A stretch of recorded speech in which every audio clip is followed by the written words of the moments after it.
Ya,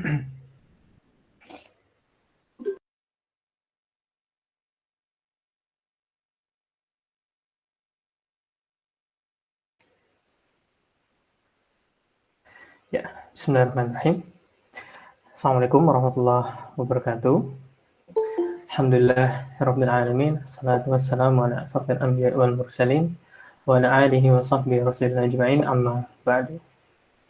Selamat malam teman-teman semua, para orang tua. Alhamdulillah ketemu lagi ya di Parenting Plus, kuliah Parenting Plus.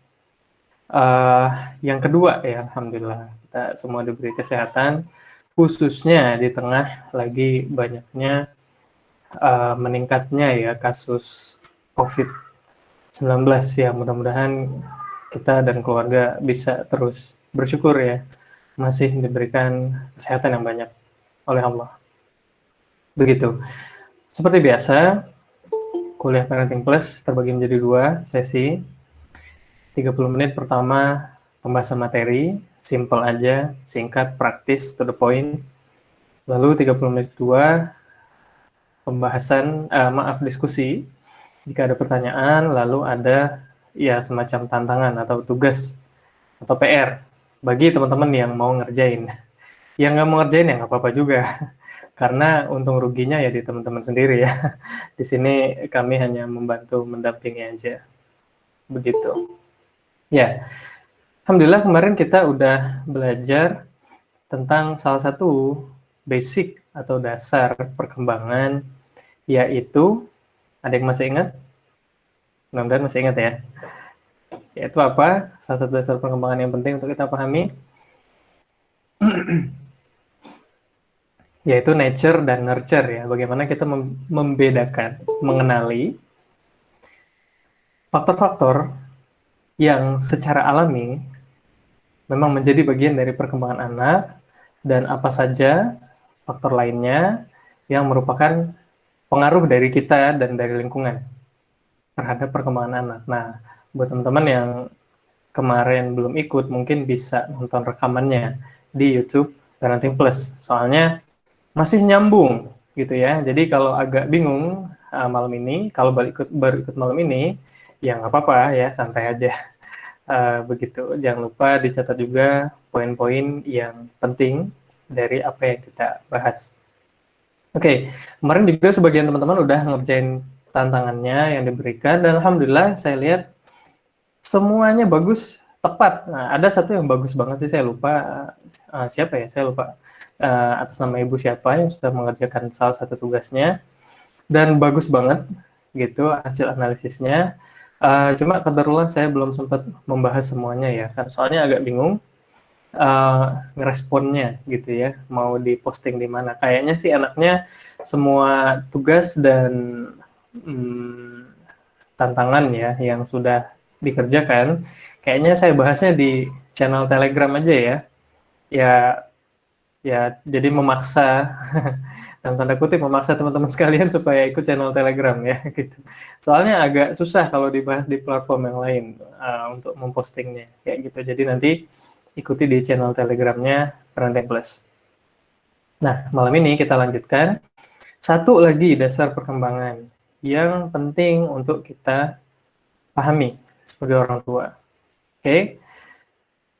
Yaitu domain perkembangan.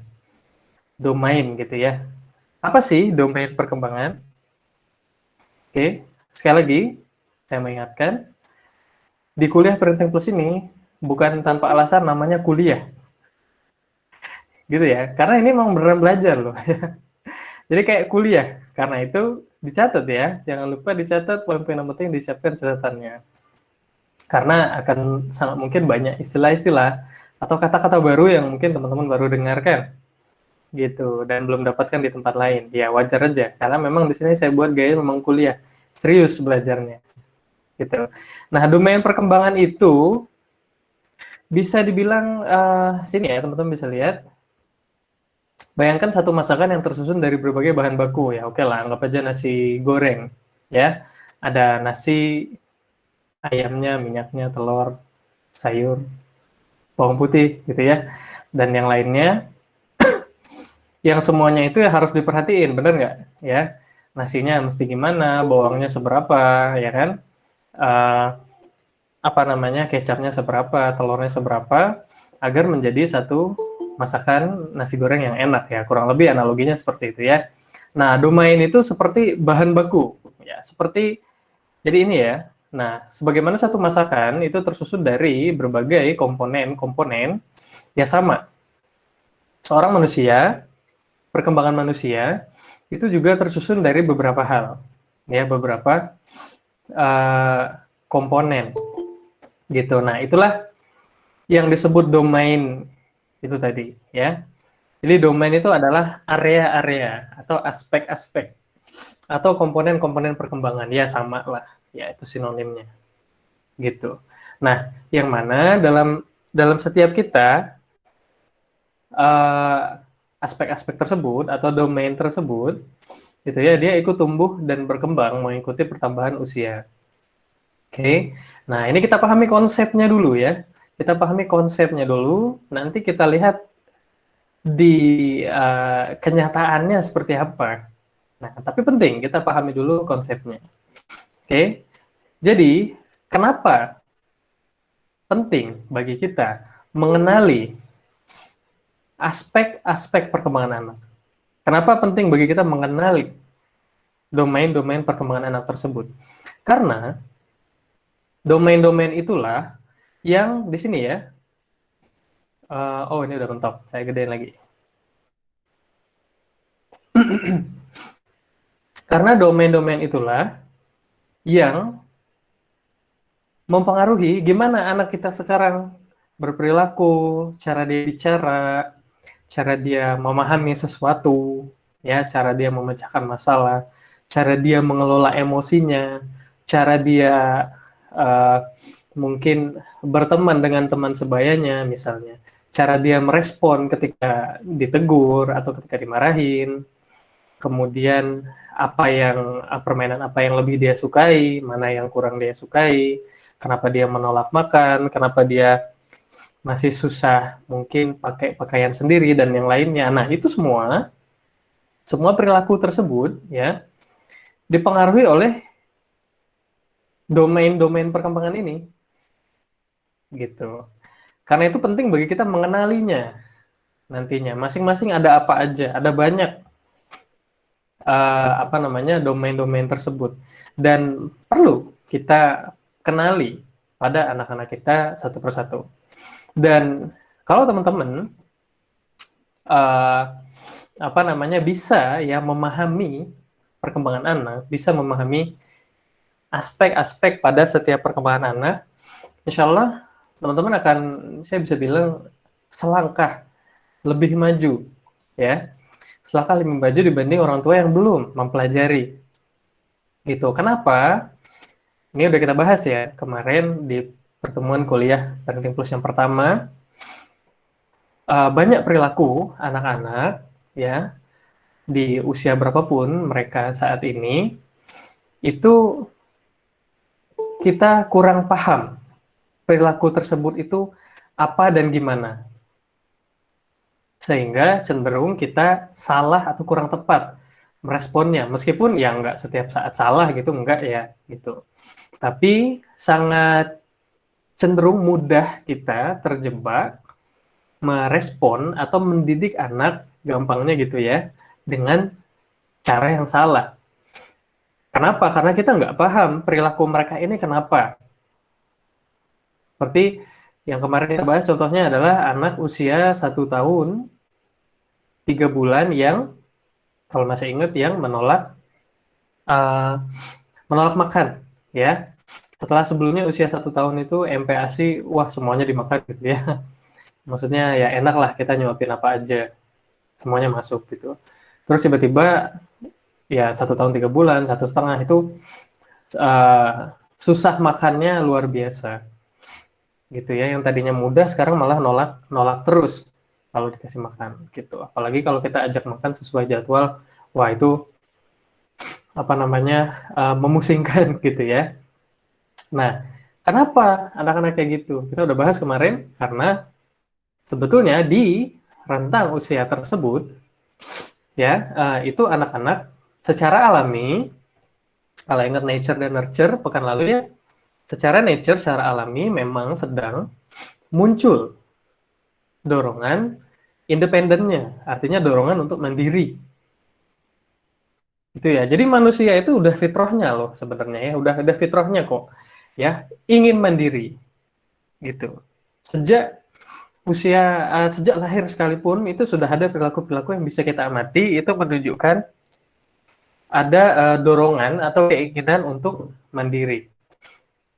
Nah, hanya saja seringkali itu karena kita nggak paham bahwa perilaku anak itu menunjukkan bahwa dia pengen mandiri, jadinya perilaku kita malah cara kita merespon perilaku anak tersebut jadinya malah salah gitu. Cenderungnya malah kita menekan kemandiriannya, kayak tadi anak yang nggak mau makan misalnya, ya cenderung mungkin kita paksa, kita marahi dan yang lainnya, sehingga ya mungkin akhirnya terpaksa mereka menurut kayak gitu kan.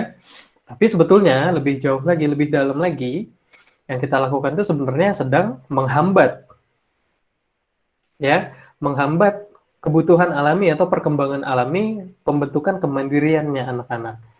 Ya, sehingga akhirnya ya wajar ya, nggak usah kaget kemudian ketika anak usia ya anggaplah 4 tahun, 5 tahun juga masih susah makan sendiri gitu, maunya disuapin. Misalnya begitu. Ya itu karena uh, kita salah merespon perilaku anak kurang tepat. Kenapa kita kurang tepat? Karena kita nggak tahu perilaku itu sebabnya apa, gitu ya. Sebabnya apa atau kenapa? Kenapa kita nggak tahu sebabnya apa? Karena kita nggak paham aspek-aspek perkembangannya. Ya, kita nggak paham domain perkembangannya. Gitu ya. Jadi uh, saya tarik lagi gitu ya. Nah, supaya kita ketemu hubungannya, maksudnya urutan-urutannya, sehingga penting sekali buat kita untuk memahami domain-domain perkembangan anak. Nah, masing-masing domain tersebut punya fungsinya sendiri-sendiri, gitu, dan punya karakternya masing-masing. Nah, saya lihat di sini uh, ada beberapa teman-teman yang udah ikut kelas perkembangan kayaknya, kalau saya lihat daftar pesertanya ya. Nah, mungkin udah pernah belajar tentang ini, gitu. Ya, mudah-mudahan masih ingat ya. Tapi kalau nggak ingat ya udah nggak apa-apa juga ya. Namanya belajar ya memang harus diulang. Gitu. Oke, jadi setiap domain perkembangan itu beda-beda. Ada ciri-cirinya ya. Ada kriterianya masing-masing. Nah, dan di sini ya, uh, setiap domain perkembangan itu sangat mungkin, bukan sangat mungkin sih, sebenarnya pasti ya, punya kecepatan perkembangan yang berbeda. Oke, konsepnya dulu ya. Nanti kenyataannya seperti apa kita coba kenali. Gitu. Nah, tapi sebelum kita lanjutkan, saya pengen tanya dulu nih sama teman-teman ya. Saya menawarkan nih ya. Uh, Mudah-mudahan ada pilihan ya. Karena domain perkembangan itu ada banyak. Ya, bisa dibilang intinya yang perlu kita pahami sih ya kurang lebih ada 4 atau 5 lah gitu ya. Meskipun domain-domain yang lain ada juga yang bisa kita pelajari gitu. Tapi intinya ada 4 atau 5. Nah, karena banyak, malam ini saya pengen nanya sama teman-teman ya, saya tawarkan gitu, mau dijabarkan semuanya sekaligus, tapi ya singkat aja, atau mau dipahami satu persatu. Monggo, silakan. Mungkin bisa respon lewat lewat chat ya. Monggo, silakan. Bantu saya ya, gitu. Saya juga agak bingung nih.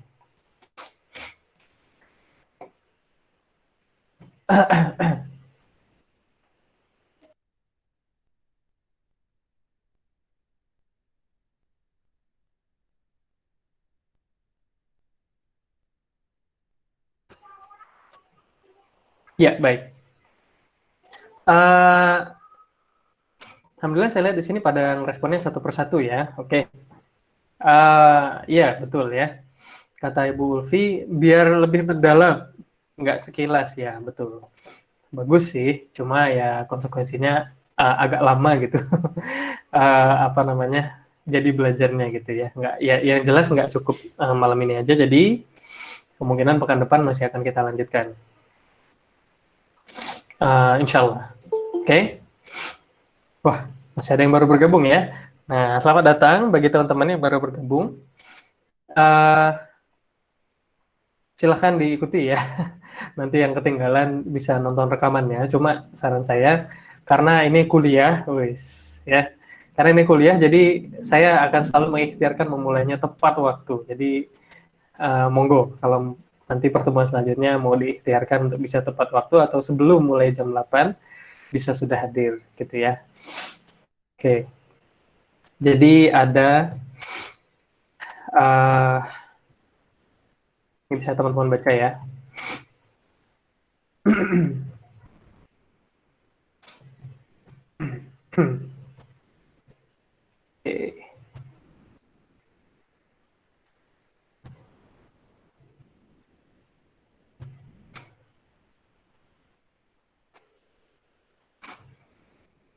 Oke, simpelnya bisa dibilang ini yang penting sih, ya. Sebenarnya ada lagi, cuma rasanya nanti saja lah ya kita bahas gitu. Oke, jadi ada 5 domain utama. Nah, tapi sebenarnya yang benar-benar perlu kita pahami sih pada umumnya adalah 4 aja, gitu ya, yaitu di bagian motorik, kognitif persepsi, bicara bahasa, dan sosial emosional. Kenapa fisik nggak terlalu? Fisik pada umumnya jika kita apa namanya memberikan asupan makanan yang cukup ya dan aktivitas anak-anak aktif gitu ya setiap hari pada umumnya nggak ada masalah ya kecuali jika memang ada kendala stunting misalnya. Nah itu perlu kita perhatikan di domain fisik ini ya domain perkembangan fisik gitu. Atau anak-anak yang biasanya sih ya bagi teman-teman yang masih punya anak-anak di usia prasekolah, biasanya buku, saya lupa sih buku apa namanya itu ya, kalau lahiran itu ya, yang ada tabel perkembangan anak itu, biasanya dari sana juga sudah cukup ya untuk menilai seberapa sehat perkembangan fisik anak-anak. Itu. Jadi selama nggak menunjukkan indikator masalah, nggak menunjukkan ada masalah ya nggak perlu terlalu khawatir ya, karena memang nggak terlalu banyak yang perlu kita perhatikan di sini gitu, selama anak-anak sehat. Tapi jika ada kendala kesehatan, tadi stunting misalnya gitu ya, kemudian ada kelainan fisik tertentu, misalnya kayak bentuk rahang sehingga menghambat bicara, ya kan, atau yang lainnya apa misalnya kaki itu kaki rata gitu ya, flat foot gitu, sehingga menghambat perkembangan kemampuan lari mereka. Nah itu perlu memang diperhatikan gitu. Nah tapi mungkin kita nggak terlalu banyak membahas di sini. Oke, kita coba dari motorik ya. Masih ada 10 menit lagi untuk pembahasan, insya Allah cukup lah, singkat.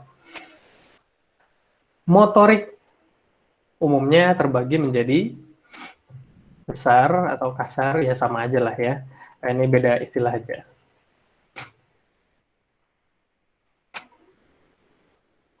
Oke, secara umum ya, saya yakin teman-teman pernah membaca atau belajar tentang ini, gitu ya. Tapi mungkin belum semuanya paham bagaimana semua sebenarnya yang harus kita pahami adalah bagaimana semua domain ini itu berkombinasi gitu.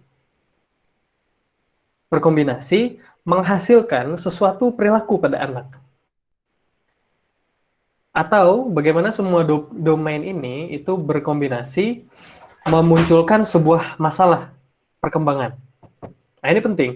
Begitu kita paham nanti misalnya perilaku anak atau masalah anak tertentu ini faktor utamanya ada di domain mana, ya.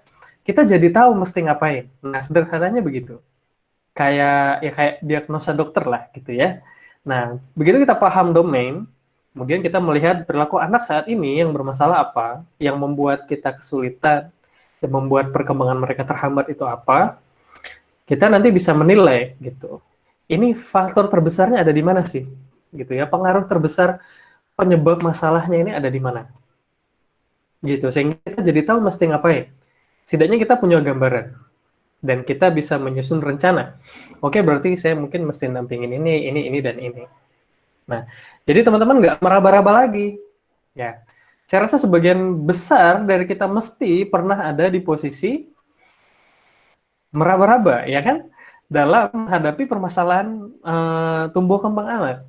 Ya toh, ya, ya termasuk kami juga, ya. Dan itu wajar aja, gitu nggak apa-apa. Karena memang untuk memahami domain perkembangan anak, ya memang butuh latihan. Itu nggak gampang. Sama seperti kemarin ya, untuk memahami faktor nature nurture-nya, membedakannya, ya itu memang butuh latihan. Ada yang langsung bagus, ada yang enggak. Begitu. Tapi kita lihat ya, motorik besar ya atau motorik halus. Motorik besar itu secara sederhana ya gerak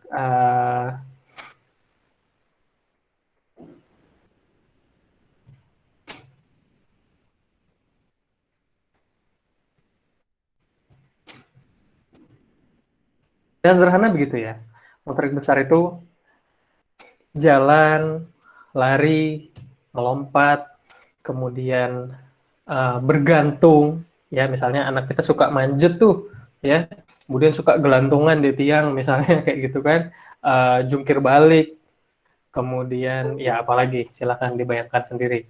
Jadi aktivitas-aktivitas yang semacam itu, nah itu adalah aktivitas yang melibatkan uh, motorik kasar ya, karena dia melibatkan anggota gerak badan yang besar, yaitu lengan, kaki ya, badan, pinggul ya, pinggang, otot perut juga ketika anak kita mungkin bergantungan gitu kan. Nah, itu kan juga otot perut juga digunakan. Begitu. Nah, banyak orang tua mungkin melihat, oke, ya kami udah tahu motorik kasar tuh kayak gitu. Gitu ya. Tadi aktivitas tadi loncat, lari, main sepeda, menendang bola, melempar bola dan yang lainnya. Oke. Nah, tapi sebenarnya untuk apa?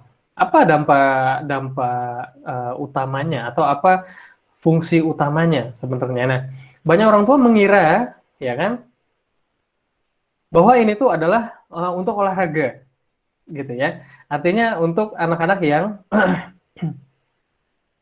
mungkin punya bakat olahraga misalnya kayak gitu. Jadi kalau anak-anak yang kalau saya nggak punya minat di olahraga dan yang lainnya misalnya, atau anak-anak nggak ada yang, ya keluarga nggak ada yang minat di olahraga dan yang lainnya, sehingga ini nggak perlu terlalu diperhatiin gitu. Nah itu masih masih banyak yang berpikiran seperti itu. Enggak, sebenarnya yang paling penting, yang paling utama ya, meskipun nggak salah juga, anak-anak yang memang nanti lebih banyak aktif, lebih kuat di domain motorik kasarnya, yaitu nggak menutup kemungkinan memang anak-anak yang punya bakat di bidang olahraga tertentu, gitu ya, meskipun nggak mesti, tapi itu berarti menunjukkan mereka ada potensi dan bisa kita kenali, bisa kita gali. Nah, tapi sebenarnya bukan itu yang paling penting. Yang paling penting adalah sebetulnya ini nanti kombinasi sebetulnya ya, adalah active learning. Nah, ini tak kasih. Salah, belajar aktif. Yang terpenting itu sebenarnya ini. Ya, kenapa kita perlu memperhatikan domain motorik kasar? Ya, karena keaktifan anak-anak kita bergerak itu menunjukkan kemampuan mereka untuk belajar secara aktif, menunjukkan kemampuan active learning mereka. Oke, active learning itu gimana sih maksudnya?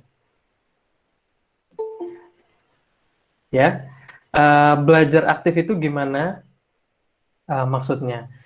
Belajar aktif itu secara sederhana adalah, ini tak tulis saja ya, belajar yang melibatkan banyak penginderaan. Itu namanya active learning. Oke, Dan apa namanya, active learning ini diperlukan di semua rentang usia sebetulnya, gitu ya. Oke, cara membedakan active learning dan passive learning itu gimana gitu ya? Oke gini, saya tulis saja di sini ya. Sekarang ini aja, passive learning. Oke, anggap saja anak usia prasekolah, kemudian usia 5 tahun lagi belajar baca, 4 tahun lah ya, 4 tahun. Biasanya 5 tahun sih udah bisa baca ya. 4 tahun lagi belajar baca. Oke. Kemudian kita mengenalkan kata ayam, misalnya gitu ya. Artinya ada huruf A, Y, A, M, gitu kan. Nah, passive learning itu adalah belajar kata ayam itu dengan melihat kata ayam di buku. Udah itu doang. Yang mana ini paling banyak kita andalkan, ya. Ya paling banter apa namanya ada gambar ayam gitulah ya paling sering, gitu ya. Nah, bandingkan dengan belajar membaca kata ayam dengan cara ya tadi membaca di buku. Ops, apa ini? Buka ini ya, sebentar. Saya salah pencet kayaknya. Oke, udah nggak apa-apa. Saya nggak tahu nih gimana nutupnya ya. Oh ya gitu. Oke. Bandingkan dengan belajar membaca kata ayam dengan cara membaca di buku, kemudian melihat gambarnya, kemudian melihat videonya, kemudian mengunjungi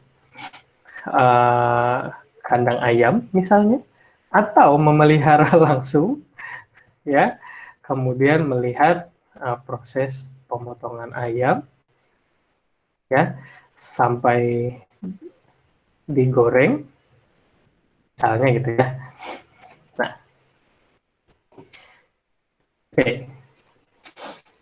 Secara nalar aja, ya, secara nalar aja, mana yang akan lebih nempel, ya, mudahnya gitu ya, nempel di memori anak-anak, yang akan lebih mudah mereka memahaminya, lebih cepat mereka memahaminya, lebih cepat mereka mengingatnya, gitu ya. Nah, tambah Ibu Justin ya, memberi makan ayam, oh ya benar, memberi makan ayam, gitu ya, gitu. Kira-kira mana yang lebih cepat? Apakah belajar dengan metode passive learning atau active learning? Ya, jelas active learning. Jelas. Gitu. Nah, sekarang perhatikan, mengunjungi kandang ayam, memelihara langsung ayam, memberi makan ayam. Kemudian anggap saja kejar-kejaran sama ayam ya, usia 4 tahun kan suka ya kayak gitu, aktivitas kayak gitu misalnya. Atau bahkan ya mencoba menangkap ayam. Itu semua melibatkan motorik kasar nggak? Iya ya, melibatkan motorik kasar, ya kan? Itu semua melibatkan motorik kasar. Ya. Jadi active learning, belajar yang melibatkan banyak penginderaan. Semakin banyak penginderaan yang dilibatkan dalam belajar, semakin mudah anak-anak kita, sebenarnya nggak anak-anak aja, kita juga loh ya, semakin mudah kita memaknai apa yang kita pelajari itu. Semakin cepat kita menyimpan informasinya, semakin mudah kita memanggilnya lagi, mengingatnya ketika dibutuhkan, misalnya saat ujian, misalnya gitu kan, saat ujian sekolah misalnya, dan semakin mudah kita memahami fungsinya apa. Itu active learning. Ya. Nah, coba sekarang lihat. Semakin kita dewasa, kita belajarnya semakin aktif atau semakin pasif? Oke? Okay? Kita lihat anak-anak, nah, ya anggap saja sekarang yang SD lah ya, yang sedang pendidikan jarak jauh. Ya, semakin aktif atau semakin pasif? Semakin pasif ya. Apa yang kita temukan pada anak-anak kita yang belajar jarak jauh sekarang? Yang belajarnya cenderung sangat pasif. Apa yang kita temukan? Bosen, susah ngertinya, susah pahamnya, ya enggak? Ya kan? Susah ingetnya, ya toh? Ketemu enggak itu? Akhirnya males belajar lagi, males ngerjain PR, nggak termotivasi, kurang semangat. Ya itu dampaknya passive learning. Ya, active learning itu akan menumbuhkan ya inisiatif belajar, akan menumbuhkan kemandirian belajar. Ya, secara umum prosesnya panjang gitu. Tapi kuncinya kemandirian belajar itu ada di active learning. Yang mana itu melibatkan, baik lagi ke sini ya, kita tarik lagi, melibatkan aktifnya perkembangan motorik anak yang bagus. Gitu. Khususnya di sini kita bahas motorik kasar. Oke. Nah, itu melibatkan ini semua. Jadi, nah, anak-anak kita yang aktif, nah ini sebenarnya apa namanya, yang sering kita lalaikan atau lewatkan itu adalah ketika anak-anak masuk usia SD. Soalnya gini, ketika anak-anak usia prasekolah, biasanya nih ya, perkembangan motorik kasar khususnya itu biasanya nggak terlalu sulit kita kita jaga atau kita optimalkan perkembangan di domain ini, di domain motorik kasar. Kenapa? Karena secara alami anak-anak kita udah aktif di usia prasekolah ya kan, saya yakin teman-teman udah pernah ngerasain. Ya, yang anak-anak kita yang nggak diminta lari-lari juga ya udah lari-lari sendiri kan gitu ya. Udah loncat kemana-mana, bongkar sana sini, ya kan, angkut sana sini, korek sana sini dan yang lainnya, ya toh. Nah itu udah alami begitu ya kan di usia prasekolah, ya toh. Cuma karena kita tidak memahami pentingnya mereka untuk terus aktif itu, ya, untuk terus aktif eksplorasi. Pas masuk SD, kita mulai nggak terlalu memperhatikan itu lagi. Sehingga kita mulai ngelihat atau ketemu anak-anak kita yang SD tuh udah tuh, apalagi kalau udah ketemu TV dan smartphone. Apalagi kalau udah ketemu TV dan smartphone. Udah tambah pasif aja tuh belajarnya. Ya, kita nggak memperhatikan apakah mereka aktif bergerak, kita nggak memperhatikan apakah mereka suka berolahraga, aktif berolahraga atau enggak. Nah, ini salah satu aktivitas yang penting untuk menjaga kesehatan perkembangan domain motorik kasar itu adalah aktif olahraga. Ya, untuk anak usia prasekolah biasanya nggak susah ngajak mereka aktif bergerak karena ya emang udah aktif. Tapi untuk anak SD siapa sekarang coba? Orang tua misalnya yang aktif ngajakin anaknya olahraga, ya buru-buru ngajakin anaknya olahraga. Orang tua aja udah nggak pernah olahraga, ya begitu ya. Padahal, nah itu adalah salah satu aktivitas yang sangat penting untuk menjaga kesehatan perkembangan motorik kasar. Dan itu berpengaruh terhadap kemampuan active learning anak-anak. Sangat berpengaruh.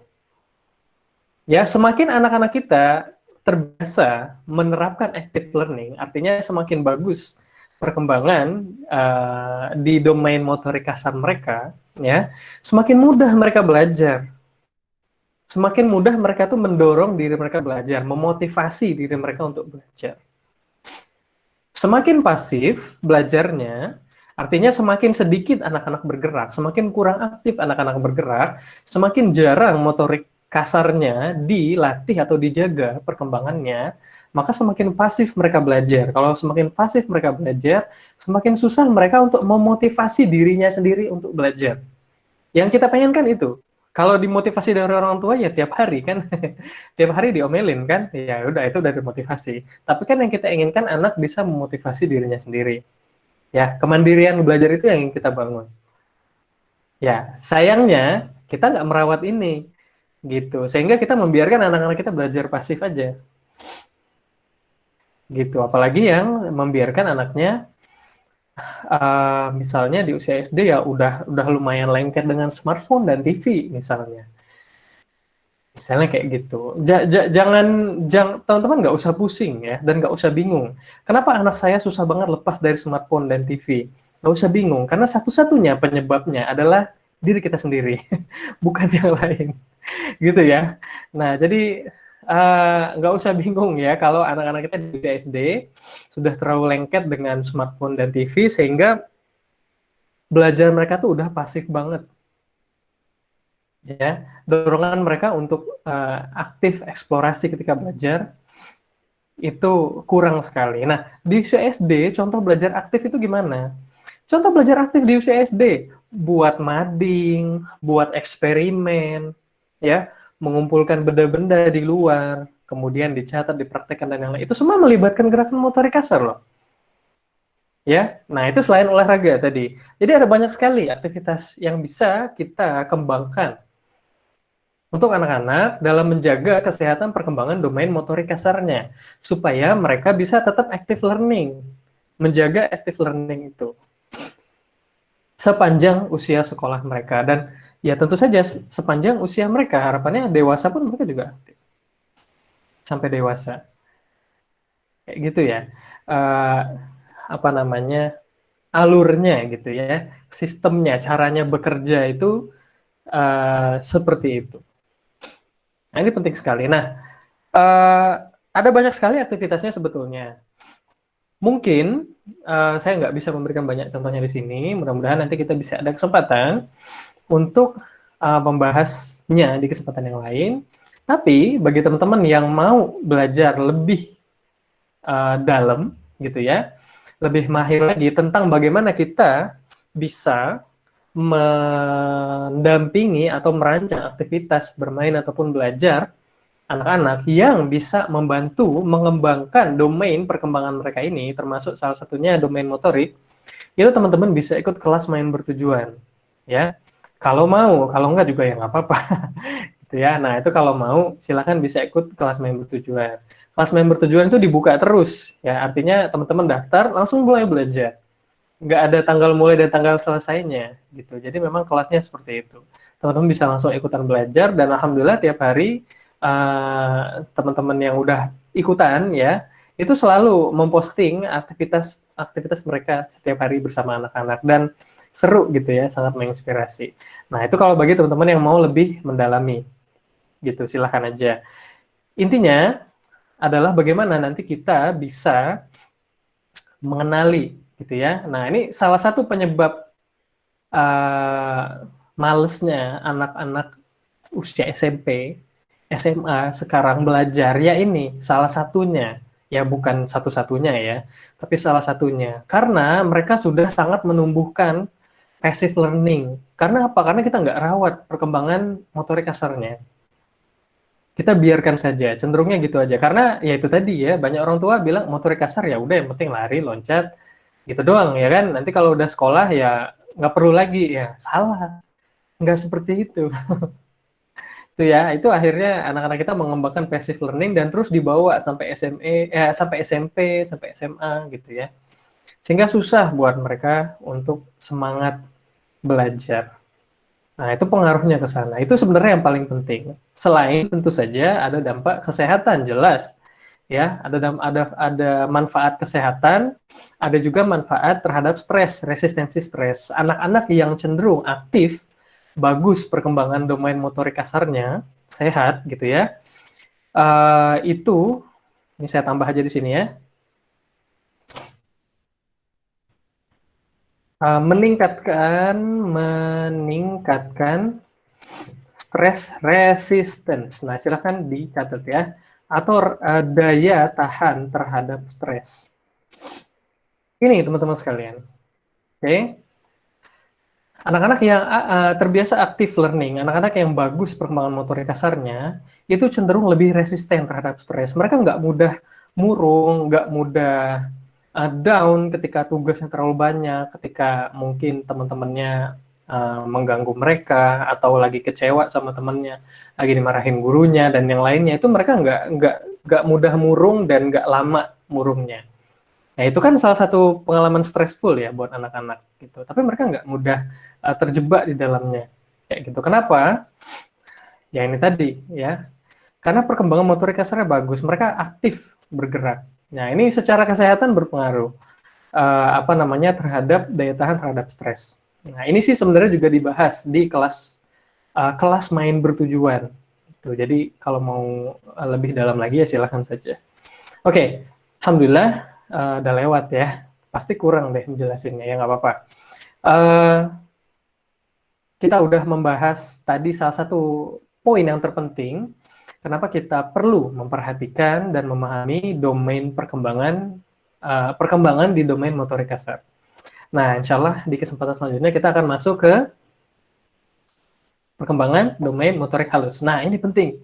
Karena motorik halus, motorik kecil itu sangat berpengaruh dengan kemampuan konsentrasi. Nah, saya yakin semua orang tua di sini mesti pengennya anak-anaknya bisa konsentrasi belajar. Semua pasti pengennya kayak gitu kan, saya yakin. Nggak ada yang nggak pengen. Nah, ini pengaruhnya besar. Ya, domain motorik halus ini pengaruhnya besar terhadap kemampuan konsentrasi. Konsentrasi, teliti, detail, ini pengaruhnya besar sekali. Nah, tapi banyak dari kita nggak memperhatikan. Jadi penting sekali untuk kita pahami. Dan mudah-mudahan bisa kita bahas di kuliah Parenting Plus edisi selanjutnya, Rabu depan. Gitu ya. Oke, silahkan. Bagi teman-teman yang ada pertanyaan, bisa langsung disampaikan. Lewat chat atau lewat mic juga boleh. Bisa raise hand dulu, silahkan. Monggo, kita masih ada waktu sampai jam 9 ya.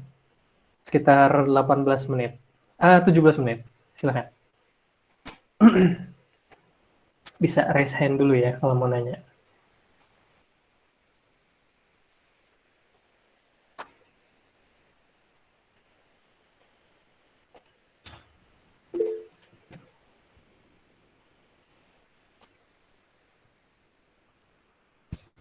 Oke, Ibu Ulfi, silahkan. Silakan Ibu Ulfi dulu ya, nanti gantian ada Ibu Ilmi yang udah ngantri. Silakan Ibu Ulfi. Assalamualaikum Pak, mau nanya kalau Ya, buat anak usia 3 tahun bisa loncat atau nggak sepeda itu, kan dia belum bisa loncat 2 kaki itu normal atau enggak? Sama emang naik turun tangga juga belum bisa di jalan biasa gitu, jadi masih ngerayap gitu. Oh Ada ya, termasuk. oke. Oke, itu aja Ibu Ulfi pertanyaannya.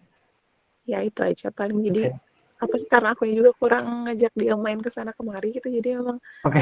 agak agak kurang aktif dalam motoriknya gimana gitu. Ya, Ya, oke, makasih baik. Pak. Ya, terima kasih ya Ibu Ulfi atas pertanyaannya. Jadi kalau usia 3 tahun belum bisa loncat apa namanya dua kaki ya, lalu naik turun tangga tadi ya, gitu. Masih normal ya. Usia 3 tahun bisa naik turun tangga tapi dengan sambil duduk atau kayak apa? Kayak merayap gitu ya naik turun tangganya. Dan turun tangganya mundur gitu. Mungkin masih mundur, artinya kayak gimana sih ya? Paham lah ya maksudnya ya, gitu ya. Nah, itu masih normal kok ya. Dan loncat dua kaki harusnya udah mulai bisa meskipun nggak tinggi. Gitu ya, udah mulai bisa meskipun nggak tinggi. Nah, ini lagi teman-teman sekalian ya, memang secara alami anak-anak kita di usia prasekolah itu, motorik kasarnya itu, mereka itu secara alami udah aktif, oke? Sehingga kadang kita melihatnya nggak perlu terlalu diperhatikan perkembangan motorik kasarnya. Padahal mereka juga perlu pendampingan yang lebih terstruktur, ya agar ya bisa optimal perkembangannya. Gitu. Nah, di usia 3 tahun ini, jika ingin bagus ya, ingin apa namanya, mengoptimalkan perkembangan domain motorik kasar anak-anak, salah satunya, oke,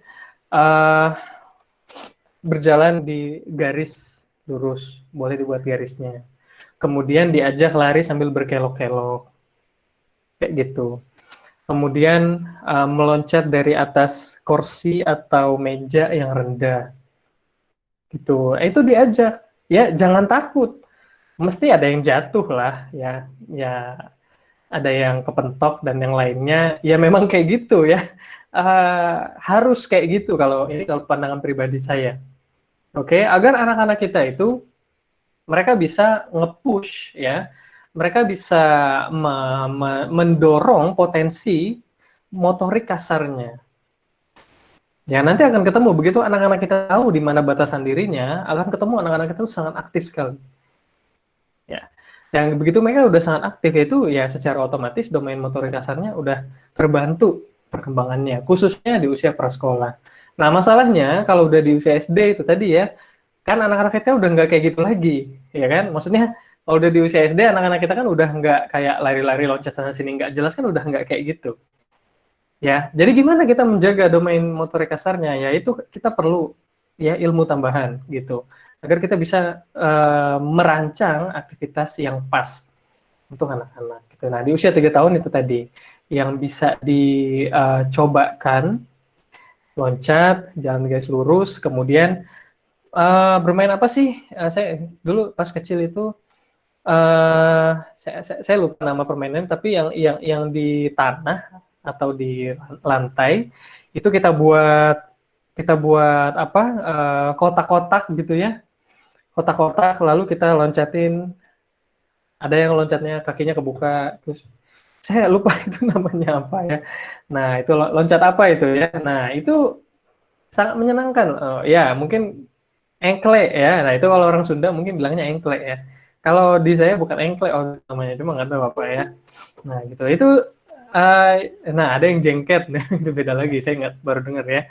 Nah itu aktivitas yang sangat efektif ya buat mengembangkan domain motorik kasar anak-anak di usia 2, 3, 4, 5. Tapi memang ya butuh apa namanya keterlibatan aktif orang tua memang. Artinya ya kita mesti investasi waktu, mesti ikutan main bersama mereka.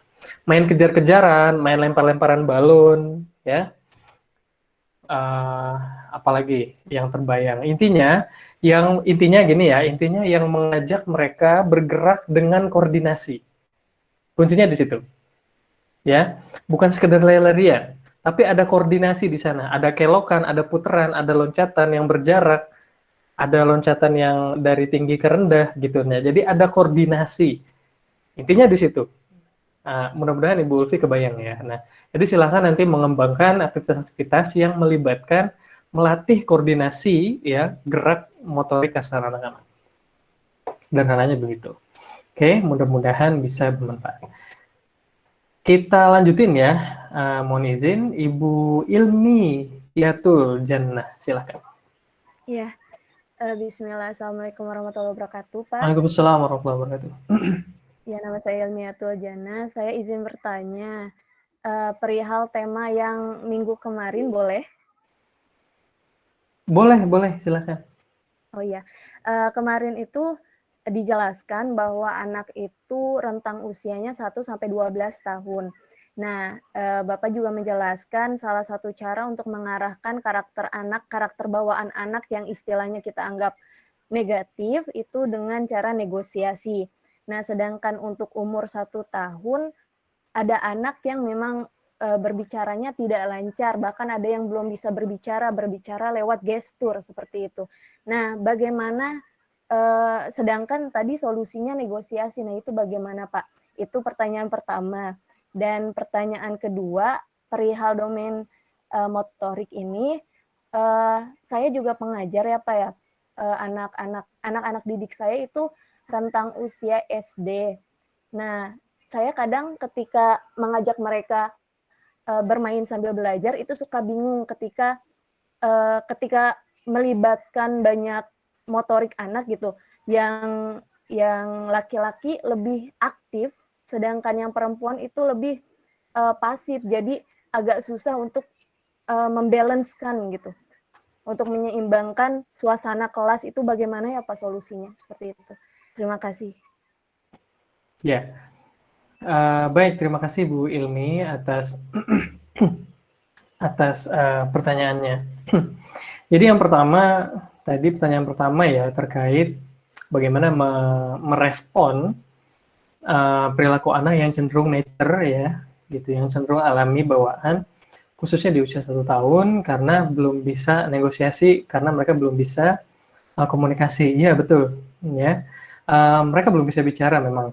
Maksudnya belum bisa bicara dengan jelas gitu ya. Nah, biasanya 1 tahun sampai 1,5 tahun itu satu kata. Meskipun ada anak-anak yang lebih cepat bisa mulai 2 kata. Nah, kemudian 18 bulan ke atas, patokan umumnya standarnya adalah 18 sampai 24 bulan itu mulai mengembangkan kemampuan bicara minimal 2 kata. Nah, itu kalau kalau di sana itu artinya sehat gitu. Nah, tapi memang bukan berarti kita nggak bisa negosiasi sama anak-anak. Nah, untuk anak-anak usia 1 tahun, kuncinya adalah kita memberikan instruksi yang sederhana. Kuncinya di situ. Memang anak-anak belum bisa bicara, tapi mereka sudah bisa memahami. Nah, sebenarnya itu yang terjadi di anak usia 1 tahun sampai 18 bulan. Ya, yaitu mereka sedang menyimpan kosakata. Jadi mereka belum bisa bicara, tapi mereka udah bisa paham. Oke, kalau mereka udah bisa paham, biasanya anak-anak usia segini ya, instruksi simple seperti tutup pintu, kemudian apalagi ambil gelasnya, kemudian naik ke kasur, ke kamar mandi, atau ya ke sini, ke sana, kayak gitu kan, atau ambil ini, ambil itu seharusnya sudah bisa, ya normalnya sudah bisa, gitu.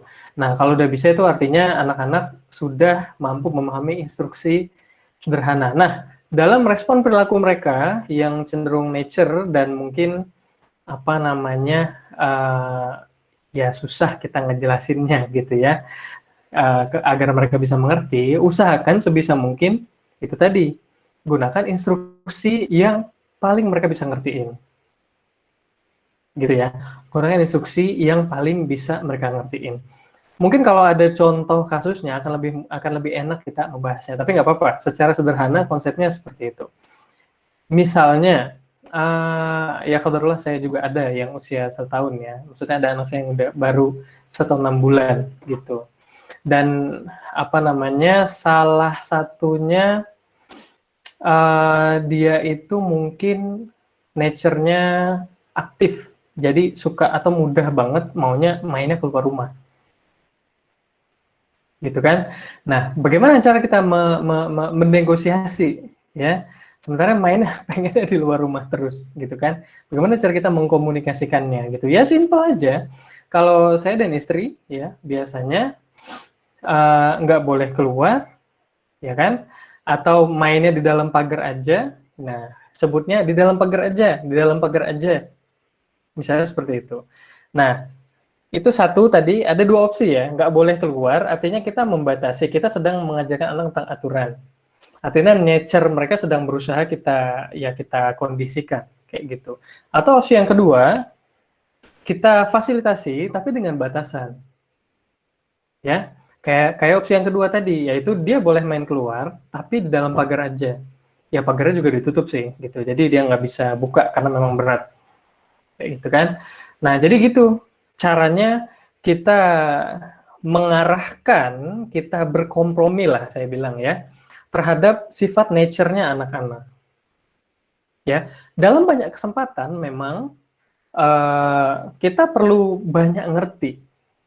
Gitu ya, wajar aja, khususnya dalam konteks usia 1 tahun ini. Itu artinya kita sudah berusaha menjelaskan, mungkin kita sudah berusaha memberikan instruksi yang paling sederhana, tapi kemudian mungkin anak cenderung susah ngertinya ya, ada anak-anak yang kayak gitu. Ya dalam banyak kesempatan memang kita mesti berusaha ngertiin dan berusaha semaksimal mungkin opsi yang kedua tadi, difasilitasi dengan batasan.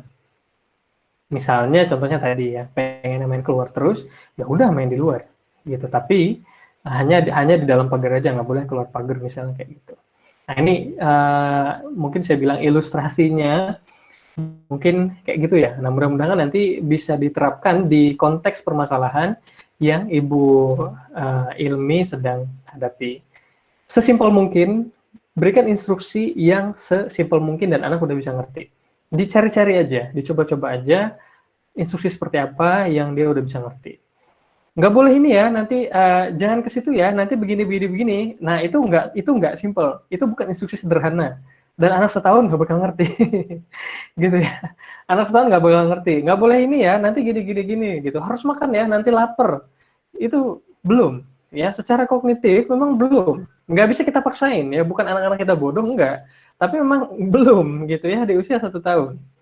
Itu bukan instruksi sederhana. Instruksi sederhana itu adalah satu kata satu frase sederhana atau satu kalimat simpel yang anak udah sangat bisa ngertiin.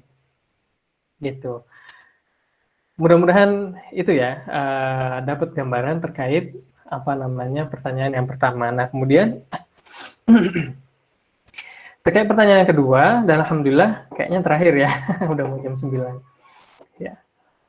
Oke, pertanyaan yang kedua, untuk anak-anak usia SD, kemudian ada laki-laki yang cenderung lebih aktif, perempuan yang nggak terlalu aktif ketika berusaha diajak belajar atau beraktivitas yang melibatkan domain motoriknya, gitu ya.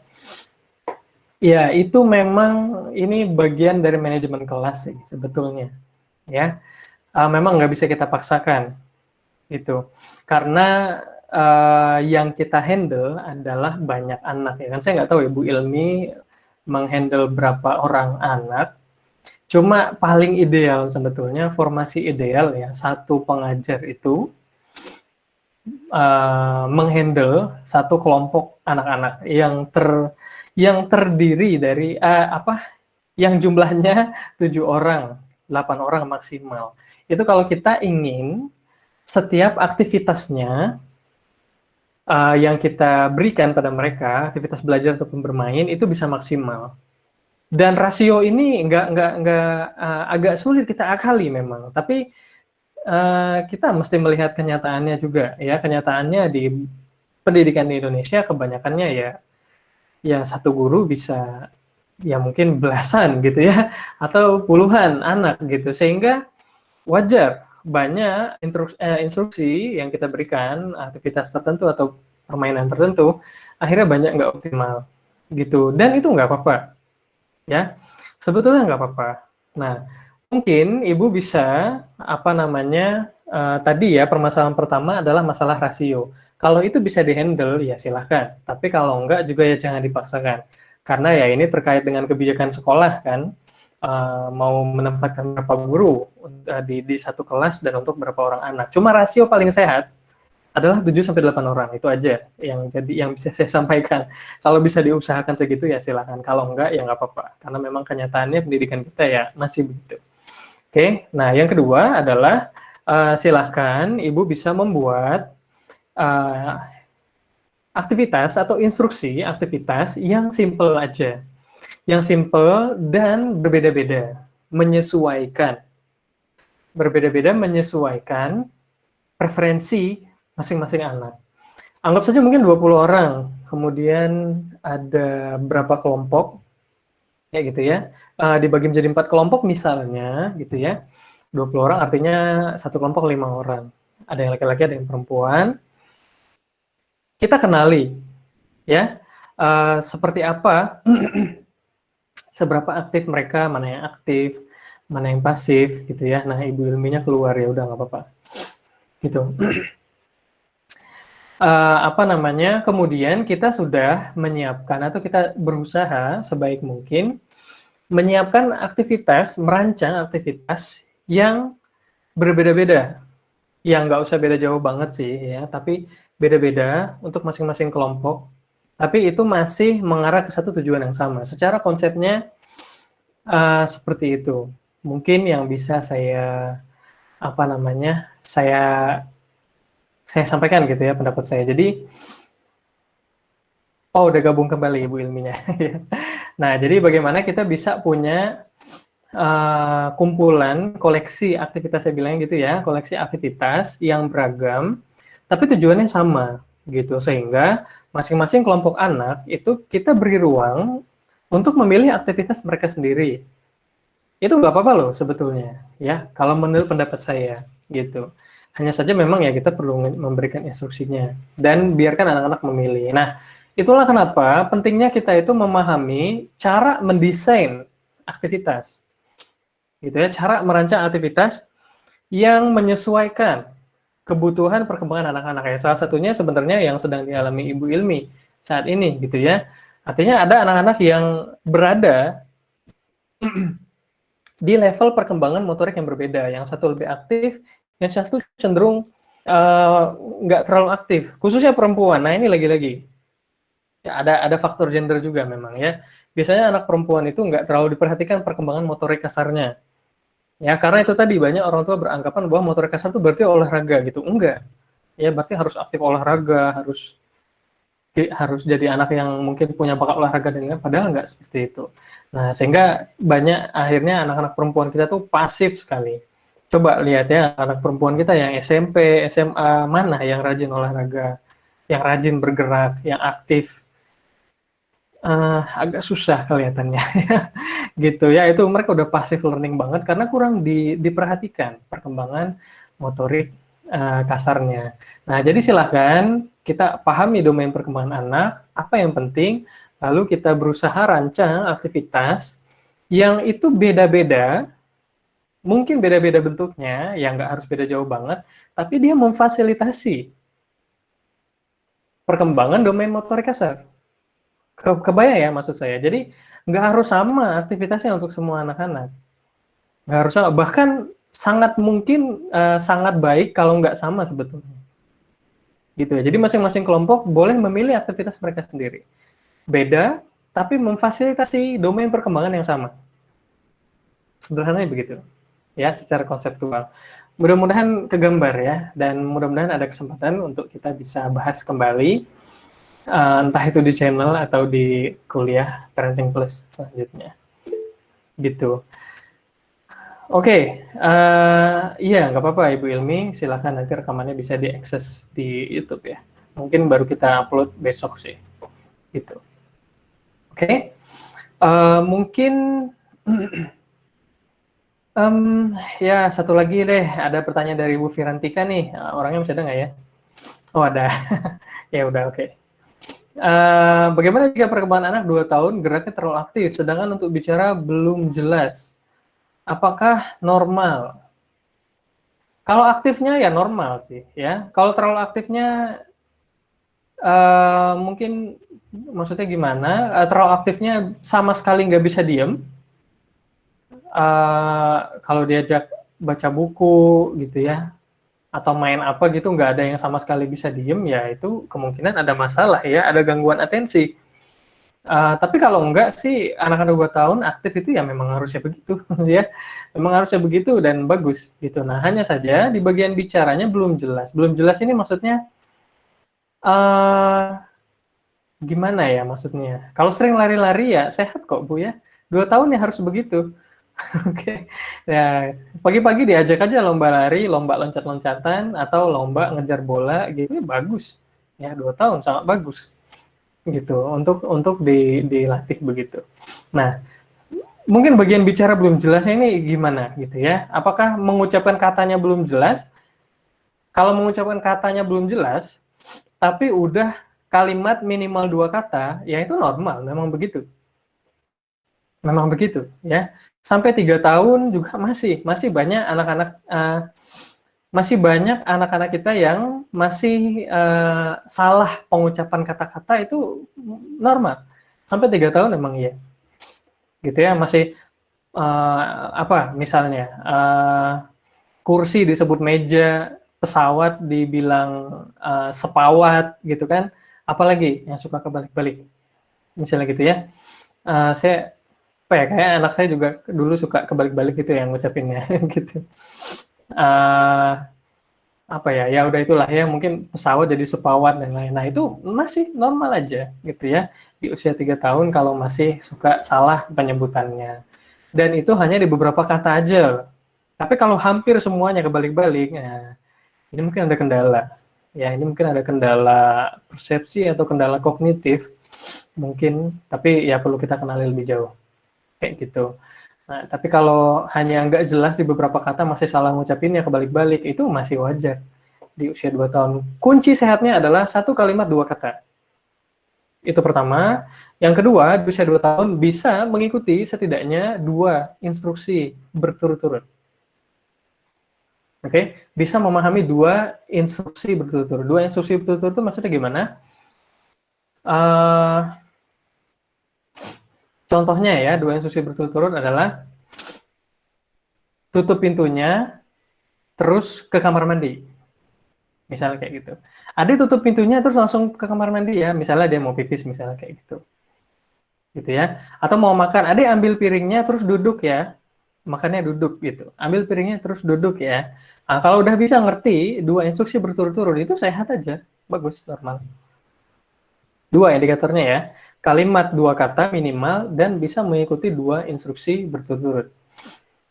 Gitu. Meskipun nggak semua 2 instruksi berturut-turut dia bisa lakukan gitu, ya itu nggak apa-apa gitu.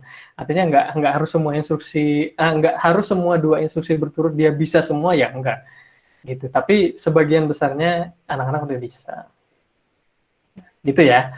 Mungkin semoga mungkin bisa membantu Ibu Firantika. Oke. Alhamdulillah kita sudah sampai jam 9 malam lewat 8 menit. Semoga ada manfaat dari kuliah Parenting Plus ini. Nanti rekamannya bisa teman-teman akses di YouTube, dan mungkin saya ingin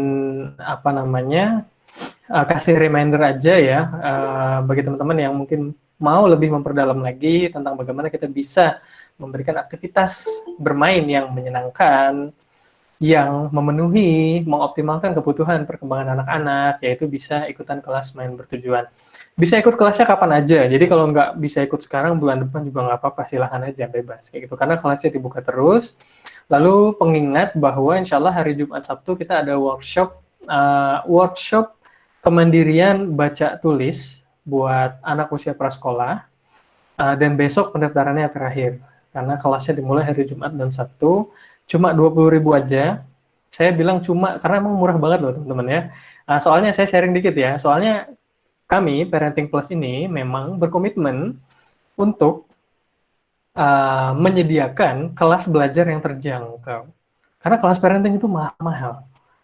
Ya, biasanya mahal-mahal gitu. Nah, kami berkomitmen untuk memberikan kelas yang terjangkau. Jadi jangan lihat harganya murah itu nggak ada kualitas gitu ya. Nah, mungkin teman-teman yang udah pernah ikut kelas-kelas sebelumnya udah ngerasain gimana gitu kelas-kelasnya Parenting Plus. Jadi murah itu karena memang kami pengennya murah, bukan berarti murahan kelasnya gitu ya. Nah, itu kata Ibu Asunah bener banget Pak ya, Masya Allah. Ya, karena kami memang berikhtiar agar ilmu parenting itu bisa diakses banyak orang. Karena itu kami ngasih kelas itu nggak pengen mahal-mahal. Itu aja sebetulnya. Jadi jangan lihat harganya ya, jangan lihat harganya. Ya saya cuma bisa bilang itu aja ya. Mungkin agak promosi, cuma ya intinya itu aja ya. Jadi saya harap teman-teman mau belajar, karena belajar itu yang mahal itu bukan harganya teman-teman sekalian ya. Yang mahal itu adalah keinginan kita buat belajar. Karena pengalaman kami baik kelas gratis ataupun kelas berbayar, mesti yang aktif itu hanya 10%-nya paling banyak. Sekalipun itu gratis. Kenapa? Karena yang mahal itu bukan harga kelasnya, teman-teman sekalian. Tapi keinginan kita buat belajar gitu ya. Itu adalah nikmat dari Allah ya. Bagaimana kita dimudahkan oleh Allah untuk termotivasi menimba ilmu, menerima ilmu, pengen coba belajar lagi, pengen kita terapkan. Kayak gitu kan, kita cari lagi bahan bacaannya. Itu nikmat dari Allah dan itu nggak gampang untuk dijaga. Yang paling mahal itu sebetulnya itu. Nah, itulah kenapa mau kelas gratis juga sama aja. Yang nggak aktif pun banyak banget kok. Di kelas bayar juga yang nggak aktif juga banyak banget. Karena yang mahal bukan harga kelasnya, tapi niat kita, keinginan kita untuk belajar. Nah, mudah-mudahan kita semua selalu diberikan nikmat ya oleh Allah untuk ya menimba ilmu akhirat dan ilmu dunia yang bermanfaat untuk akhirat. Ya, dan ilmu parenting insya Allah akan membantu kita mendidik anak-anak kita, ya, mendampingi anak-anak kita menjadi seorang khalifah. Ya, jadi insya Allah ilmu parenting itu nggak rugi, ilmu dunia tapi yang bermanfaat untuk akhirat. Ya, nah mudah-mudahan tetap semangat. Oke, monggo kalau mau ikut workshop baca tulis besok pendaftaran terakhir 20.000. Cuma kalau nggak sempat besok juga nggak apa-apa, insya Allah bulan depan akan buka lagi juga.